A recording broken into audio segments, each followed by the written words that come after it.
Hello students, कैसे हैं आप सभी लोग। मैं हूं Pooja Singh and welcome back to my channel accounting master class. And आज इस लेक्चर से हम स्टार्ट करने जा रहे हैं एक new subject, that is auditing. काफी डिमांड आ रही थी इस सब्जेक्ट की, ऑडिटिंग सब्जेक्ट की, तो फाइनली आज के इस लेक्चर से हम ये सब्जेक्ट जो है स्टार्ट करने जा रहे हैं, ऑडिटिंग। तो ये हमारा आज पहला लेक्चर है इस सब्जेक्ट का। ठीक है, तो चलिए फिर बिना टाइम वेस्ट किए जल्दी से हम आज का लेक्चर स्टार्ट करते हैं। तो सबसे पहले तो हम ये देख लेते हैं कि ये जो ऑडिटिंग का जो सब्जेक्ट आज हम स्टार्ट करने जा रहे हैं, इसके यूनिट 1 में हम कौन कौन से टॉपिक डिस्कस करेंगे। तो मैं आपको सबसे पहले बताऊंगी कि ये जो ऑडिटिंग का जो कॉन्सेप्ट है, इसका ओरिजिन कहां से हुआ। ठीक है, उसके बाद हम ऑडिट एंड ऑडिटिंग का मतलब देखेंगे। ऑडिटिंग इन इंडिया, इंडिया में ऑडिटिंग कब शुरू हुई, ठीक है, स्कोप ऑफ ऑडिट समझेंगे। उसके बाद हम book keeping, accountancy and auditing, तीनों में क्या डिफरेंस है या तीनों क्या सेम है, कैसे रिलेटेड है, ये सब हम समझेंगे। उसके बाद मैं आपको अकाउंटेंसी एंड ऑडिट, इन दोनों में डिफरेंस बताऊंगी। एंड ऑडिट एंड इन्वेस्टिगेशन, काफी स्टूडेंट को कंफ्यूजन होता है कि ये दोनों सेम है, but these two terms are not same, थोड़ा सा डिफरेंस है, तो वो भी हम समझेंगे। ठीक है, और उसके साथ ही फिर हम पढ़ेंगे कि क्वालिफिकेशन ऑफ एन ऑडिटर, यानी किसी कंपनी का जो ऑडिटर होता है उसकी क्वालिफिकेशन क्या होनी चाहिए। तो ये सारे ही टॉपिक जो है हमें यूनिट 1 में पढ़ना है। ठीक है, तो चलिए फिर स्टार्ट करते हैं आज का लेक्चर। ऑडिटिंग, ऑडिटिंग, ठीक है। तो सबसे पहले तो मैं ये बताना चाहूंगी कि जब सिविलाइजेशन का जब अर्ली स्टेज था, या कह लीजिए इंडस्ट्रियल रिवॉल्यूशन होने से पहले, जब कह लीजिए इतना ज्यादा डेवलपमेंट नहीं था, तो उस समय क्या था, बिजनेस बहुत बड़े बिजनेस नहीं हुआ करते थे। बिजनेस जो हाउसेस थे वो छोटे बिजनेस हाउसेस थे, उनके पास कैपिटल भी कम हुआ करता था। ठीक है, कैपिटल कम था, बिजनेस का कह लीजिए वॉल्यूम भी कम होता था, ट्रांजेक्शन भी इतने ज्यादा नहीं होते थे। तो उस समय जो अकाउंटेंट होते थे, बहुत पहले की बात है, सिविलाइजेशन के अर्ली स्टेज में, तो उस समय जो लोग अकाउंट्स वगैरह देखते थे बिजनेस के, तो उन्हें ऐसी जरूरत नहीं थी कि अकाउंट्स को एक बार वेरीफाई भी किया जाए। क्यों? क्योंकि उस समय इतने ज्यादा बिजनेस नहीं होते थे, इतने ज्यादा ट्रेड नहीं थे, इतना कैपिटल भी नहीं था, इतना ज्यादा ट्रांजेक्शन भी नहीं था। ठीक है, तो उस समय वॉल्यूम बहुत कम था, तो इसलिए जो पर्सन अकाउंट बनाता था, ठीक है, जो पर्सन अकाउंट बनाता था वही उसको क्या करता था, चेक करता था।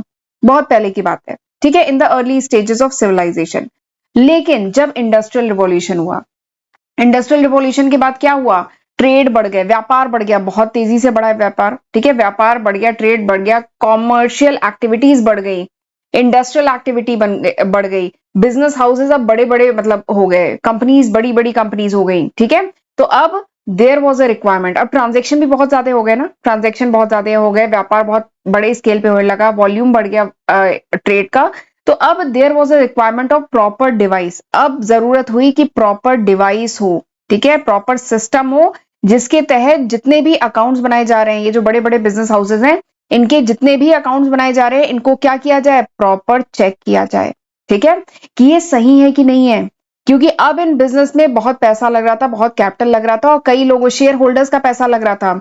तो शेयर होल्डर्स को जानने की जरूरत है ना कि जिस कंपनी में उनका पैसा लग रहा है, उस कंपनी की फाइनेंशियल पोजीशन कैसी है, उस कंपनी का जो बुक ऑफ अकाउंट है वो कैसा है, वो सही है कि नहीं है। ठीक है, फेयर पोजीशन उन्हें पता चलनी चाहिए। तो उसके लिए बहुत जरूरी था कि जो भी अकाउंट्स हो, that need to be check, वो प्रॉपरली चेक हो, रीचेक हो बाई सम इंडिपेंडेंट पर्सन। ठीक है, एक experience, independent, impartial external person उसको चेक करे। ठीक है, तो वहां से थोड़ी सी ऑडिटिंग की कह लीजिए जरूरत महसूस हुई। ठीक है, तो यहां से ऑडिटिंग का कॉन्सेप्ट मतलब आया, ऑडिटिंग शुरू हुई। तो पहले मैं आपको एक ये जो ऑडिट जो वर्ड है ये कहां से आया, इसके बारे में भी थोड़ा सा बताती हूँ। देखिए, ये जो वर्ड है audit, this is derive from the Latin word O'Dwyer. ये जो ऑडिट वर्ड है ये कहां से ओरिजिन हुआ है, ये एक लैटिन वर्ड से आया है, ओडायर, AUDIRE। ठीक है, इसका मतलब क्या होता है, इसका मतलब होता है टू हियर, यानी सुनना। ठीक है, पहले क्या होता था, पहले ऐसी प्रैक्टिस थी कि जो पर्सन अकाउंट मेंटेन करता था, पहले क्या था कि जो पर्सन अकाउंट मेंटेन करता था, उसके बाद जब हुआ कि थोड़ी जरूरत ऐसी महसूस हुई कि नहीं, कोई बाहर का पर्सन, कोई एक्सटर्नल पर्सन जो बुक ऑफ अकाउंट है उसको एक बार वेरीफाई करे। ठीक है, तो फिर क्या किया जाने लगा बाद में कि जो पर्सन बुक ऑफ अकाउंट बनाता था, फिर उसके बाद वो जब बना लेता था, उसके बाद वो एक किसी इम्पार्शियल या एक्सपीरियंस पर्सन के पास जाता था और उन्हें अपना जो बुक ऑफ अकाउंट है वो दिखाया जाता था। और फिर ये जो एक्सपीरियंस पर्सन होते थे, जिन्हें अकाउंट की अच्छी नॉलेज होती थी, ठीक है, ये फिर उस बुक ऑफ अकाउंट को देख करके अपनी ओपिनियन की ये बुक ऑफ अकाउंट सही है कि नहीं है, ठीक है, फेयर है कि नहीं है, इससे कंपनी की ट्रू एंड फेयर पोजीशन पता चल रही है कि नहीं, वो अपनी ओपिनियन देते थे। तो ऐसे पर्सन को कहा जाता है ऑडिटर। ठीक है, ऐसे पर्सन को कहा जाता था ऑडिटर, अभी भी है। अभी का कॉन्सेप्ट मैं अभी आऊंगी, अभी ये मैं आपको पुराना कॉन्सेप्ट बता रही हूँ कि कहां से ऑडिटिंग की शुरुआत हुई। तो पहले ऐसा होता था, पहले था कि जो पर्सन अकाउंट बनाता था, फिर वो किसी एक्सपीरियंस पर्सन जिसको अकाउंट की अच्छी खासी नॉलेज हो, बाहर का पर्सन हो, इम्पार्शियल हो, ठीक है, उसको जाके बुक ऑफ अकाउंट दिखाया जाता था। तो ऐसे पर्सन को कहा जाता था ऑडिटर। ठीक है, तो ऑडिटर मतलब ऑडिट, मतलब ऑडिट ऑडायर वर्ड से डिराइव हुआ है, जिसका मतलब है टू हियर। एंड ये ऑडिटर मतलब हियरर, जिसने सुना, जिसने सुना, समझा, देखा, वेरीफाई किया, रीचेक किया, किसको, बुक ऑफ अकाउंट को। ठीक है, तो ऑडिटर मतलब हियरर, जिसने सुना, क्या सुना, बुक ऑफ अकाउंट को। ठीक है, जिसने बुक ऑफ अकाउंट को देखा, वेरीफाई किया, चेक किया, इन्वेस्टिगेट किया, तो उसको कहा गया ऑडिटर। तो ये पुराना कॉन्सेप्ट है। लेकिन फिर उसके बाद आया कंपनी एक्ट। फिर इंडिया में जरा मैं बात करती हूँ कि इंडिया में ऑडिटिंग का कॉन्सेप्ट फिर कब आया। ये तो मैंने अभी जो बात आपको बताई है ये जर्नल है। ठीक है, कहां से एकदम शुरुआत हुई ऑडिटिंग की, कब जरूरत महसूस हुई कि ऑडिटिंग होनी चाहिए। ठीक है, बट इंडिया में ऑडिटिंग कब आया जरा उसकी बात कर लेते हैं। देखिए, इनफॉर्मली तो ऑडिटिंग हो रहा था, ये मैंने आपको यहाँ पे बताया ना। इनफॉर्मली तो क्या हो रहा था, पर्सन बुक ऑफ अकाउंट बनाता था, किसी एक्सपीरियंस पर्सन के पास जाके उसे चेक कराता था। ठीक है, तो वो भी ऑडिटर होता था। ठीक है, क्योंकि वो बुक ऑफ अकाउंट को देख रहा है, समझ रहा है, वेरीफाई कर रहा है, इन्वेस्टिगेट कर रहा है, चेक कर रहा है, तो वो भी ऑडिटर था। लेकिन फॉर्मली बात करें कि इंडिया में ऑडिटिंग का कॉन्सेप्ट कब आया। ठीक है, तो इंडिया में अगर हम हिस्ट्री की बात करें कि ऑडिटिंग इंडिया में कब आई, तो इट केम इन अप्रैल 1914। ये अप्रैल 1914 में इंडिया में ऑडिटिंग का ये कॉन्सेप्ट आया। कब आया, जब इंडियन कंपनी एक्ट 1913 आया। आपको पता होगा ना, इंडियन कंपनी एक्ट आया 1913। ठीक है, उसके बाद इंडिया में ऑडिटिंग का कॉन्सेप्ट, ऑडिटिंग की प्रैक्टिस, फॉर्मली ऑडिटिंग की प्रैक्टिस अप्रैल 1914 में स्टार्ट हुई। ठीक है, and because of this act, ये जो कंपनी एक्ट 1913 था, इस एक्ट के कारण there was a growth in accountancy profession in India. Accountancy जो प्रोफेशन है उसकी ग्रोथ हुई इंडिया में इस एक्ट के बाद। क्यों, क्योंकि इस एक्ट में कुछ कुछ ऐसे क्लॉजेस थे। इस एक्ट में कहा गया था कि हर कंपनी जो रजिस्टर्ड है अंडर कंपनी एक्ट, उसको अकाउंट अपना ऑडिट कराना होगा वंस इन अ ईयर। यानी साल में एक बार जो जो भी कंपनी रजिस्टर्ड है अंडर कंपनी एक्ट, उसको एक ऑथराइज ऑडिटर से अपना जो बुक ऑफ अकाउंट है इसे ऑडिट कराना होगा, हर साल ऑडिट कराना होगा। तो इस एक्ट के कारण, ये जो कंपनी एक्ट 1913 आया, इसके कारण क्या हुआ, there is a growth in accountancy profession in India. India में अकाउंटेंसी प्रोफेशन की ग्रोथ हुई। ठीक है, एंड इसी एक्ट में, कंपनी एक्ट 1913 में ही पहली बार प्रिस्क्राइब किया गया था कि what will be the qualification for an auditor. यानी कि जो ऑडिटर होगा उसकी क्वालिफिकेशन क्या होगी। मैंने बताया ना, पहले क्या होता था, पहले किसी भी इम्पार्शियल पर्सन हो, एक्सपीरियंस पर्सन हो, नॉलेजेबल पर्सन हो, उसके पास ले जाके बुक ऑफ अकाउंट को चेक कराया जाता था। ठीक है, लेकिन फिर जब कंपनी एक्ट आया, एक बार स्क्रीन को क्लियर करती हूँ, लेकिन जब कंपनी एक्ट 1913 आया, उसके बाद पहली बार प्रिस्क्राइब किया गया कि नहीं, किसी भी एक्सपीरियंस या क्वालिफाइड, या क्वालिफाइड नहीं, किसी भी एक्सपीरियंस या इम्पार्शियल पर्सन से बुक ऑफ अकाउंट वेरीफाई नहीं कराया जाएगा। There has to be certain qualification of an auditor. जो जो ऑडिट करेगा बुक ऑफ अकाउंट को, जो क्रॉस चेक करेगा, वेरीफाई करेगा, उसकी एक पर्टिकुलर क्वालिफिकेशन होनी चाहिए। ठीक है, वही पर्सन एक कंपनी का ऑडिटर हो सकता है, वही कंपनी का जो बुक ऑफ अकाउंट है उसे ऑडिट करेगा, वही रिपोर्ट मानी जाएगी। ठीक है, तो इस कंपनी एक्ट 1913 में पहली बार ये बात कही गई थी। फिर उसके बाद हम जानते हैं चार्टर्ड अकाउंटेंट, ये मैं पहले भी एक बार डिस्कस कर चुकी हूँ। चार्टर्ड अकाउंटेंट एक्ट आया 1949 में। ठीक है, हम जानते हैं ना, चार्टर्ड अकाउंटेंट एक्ट आया 1949 में। और फिर इस एक्ट के बाद क्या हुआ, प्रॉपर जो अकाउंटेंसी प्रोफेशन है उसको एक ऑटोनॉमी मिली। ठीक है, चार्टर्ड अकाउंटेंट एक्ट आया था 1949 में, जिसके तहत क्या एस्टैब्लिश किया गया था, आईसीएआई। आईसीएआई जानते हैं ना, institute of chartered accountant of India. तो चार्टर्ड अकाउंटेंट एक्ट आया था 1949 में, उसके तहत आईसीएआई स्टैब्लिश किया गया। और फिर जो अकाउंटेंसी प्रोफेशन है इंडिया में, सीए, सीएस, ये जो अकाउंटेंसी प्रोफेशन है इंडिया में, इनको ऑटोनॉमी प्रोवाइड की गई। ऑटोनॉमी प्रोवाइड करने का मतलब क्या है, कि जो भी रेगुलेशंस हैं, ठीक है, ऑटोनॉमी प्रोवाइड करने का मतलब है कि जो भी रेगुलेशंस है, जो भी कंट्रोल है, जो भी मैनेजमेंट है इस प्रोफेशन का, अकाउंटेंसी प्रोफेशन का, अब ये सेंट्रल गवर्नमेंट नहीं देखेगी। ये कौन देखेगा, ये देखेगा आईसीएआई। ये इंस्टीट्यूट देखेगा जो इस एक्ट के तहत स्टैब्लिश किया गया है। ये बात समझ में आई? ऑटोनॉमी प्रोवाइड करने का मतलब क्या है कि जितने भी अकाउंटेंसी प्रोफेशन है इंडिया में, उनको रेगुलेट करना, कंट्रोल करना, और उनके मैनेजमेंट को अब कौन देखेगा? उन्हें सेंट्रल गवर्नमेंट नहीं देखेगी, उन्हें वो इंस्टीट्यूट देखेगा जो इस एक्ट के तहत इस्टेब्लिश किया गया है। और इस एक्ट के तहत कौन सा इंस्टीट्यूट इस्टेब्लिश किया गया है? ICAI, institute of chartered accountant of India. ये अब institute of chartered accountant of India के हाथों में है कि वो अब मतलब अकाउंटेंसी की जो प्रैक्टिसेस है इंडिया में, जो प्रोफेशन है, उसको देखे, उसको रेगुलेट करे, उसे कंट्रोल करे, उसका मैनेज करे। ठीक है। और फिर ICAI ने फिर प्रिस्क्राइब किया, ICAI फिर एग्जाम कंडक्ट कराती है, और जो पर्सन वो एग्जाम क्लियर करता है उसी को फिर CA का सर्टिफिकेट मिलता है, और वही कंपनी का एक ऑथराइज मतलब ऑडिटर हो सकता है। ठीक है। तो इस तरीके से ऑडिटिंग इंडिया में स्टार्ट हुई। ठीक, समझ में आ गया होगा आई थिंक। चलिए आगे बढ़ते हैं। अब हम देखते हैं ऑडिटिंग की डिफिनीशन। ठीक, एग्जाम में आएगा ऑडिटिंग। वैसे आपको काफी कुछ समझ में आ गया होगा, बट एक फॉर्मल हमें डिफिनीशन भी लिखनी है एग्जाम में। तो जरा मैं अब आपको बताती हूँ ऑडिटिंग होती क्या है। ठीक है। And this definition is given by Taylor and Perry. इन्होंने ये डिफिनीशन दी थी ऑडिटिंग की। ठीक है। तो ऑडिटिंग क्या है? Auditing is an investigation. Auditing क्या है? ऑडिटिंग एक इन्वेस्टिगेशन है। कौन करता है? ऑडिटर करता है। पहले एक बार मैं इसको रीड कर देती हूँ। ठीक है। देखिए, आप भी वीडियो को पॉज करके एक बार इसे रीड करिएगा। An audit is an investigation. और जितने भी कीवर्ड्स है ना, उनको मैंने पर्पल कलर में हाईलाइट किया है, तो ये कीवर्ड्स ध्यान में रखने हैं। ऑडिट क्या है? ऑडिट एक इन्वेस्टिगेशन है। कौन करता है? By an auditor into the evidence from which the final revenue account and balance sheet और other statement of organisation have been prepared. ठीक है। यानी ऑडिटिंग क्या है? ये एक इन्वेस्टिगेशन है। कौन करता है? ऑडिटर करता है। कैसे करता है? Bye evidences. एविडेंसेस मतलब सबूत। बुक ऑफ अकाउंट बना ली, ठीक है, PL अकाउंट बना लिया, बैलेंस शीट बना ली, लेकिन बनाया कैसे? कुछ वाउचर्स होंगे ना, कुछ वाउचर्स होंगे, कुछ रिसिप्ट्स होंगी, कुछ डॉक्यूमेंट होंगे जिनके बेसिस पे PL अकाउंट बैलेंस शीट बनाई गई होगी ना, तो वही है एविडेंस, वही है इसके सबूत। ठीक है। तो ऑडिट एक इन्वेस्टिगेशन है जो ऑडिटर करता है। किससे करता है इन्वेस्टिगेशन? एविडेंस से करता है।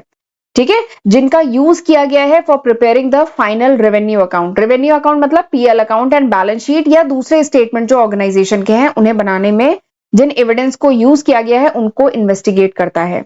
क्यों इन्वेस्टिगेट करता है ऑडिटर? बताइए क्यों इन्वेस्टिगेट करता है? इन ऑर्डर टू असर्टेन, ताकि ऑडिटर असर्टेन कर सके कि जो बैलेंस शीट है, जो PL अकाउंट है, या जो ऑर्गेनाइजेशन के दूसरे स्टेटमेंट है, it is presenting a true and fair view. यानी ये सब क्या शो कर रहे हैं? ये एक ट्रू और सही पिक्चर ऑर्गेनाइजेशन की, सही एक्यूरेट एंड सही पिक्चर ऑर्गेनाइजेशन की शो कर रहे हैं। ठीक है।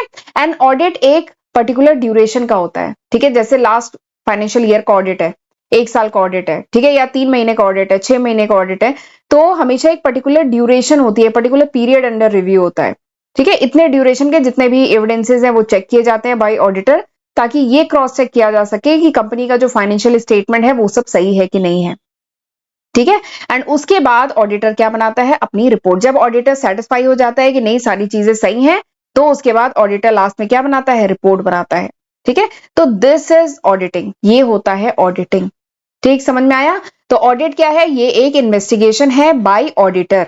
ठीक, इनटू द एविडेंस, एविडेंस देख करके, उन एविडेंस को from which final revenue account and balance sheet और other statement of the organisation have been prepared, जिनसे बाकी स्टेटमेंट्स बनाए गए हैं, ताकि इन ऑर्डर टू असर्टेन, ताकि जो है असर्टेन किया जा सके कि ट्रू एंड फेयर पोजीशन की ऑर्गेनाइजेशन के जो फाइनेंशियल स्टेटमेंट है वो ट्रू एंड फेयर पोजीशन बता रहे हैं। ठीक है। और ये पर्टिकुलर ड्यूरेशन का ऑडिट होता है।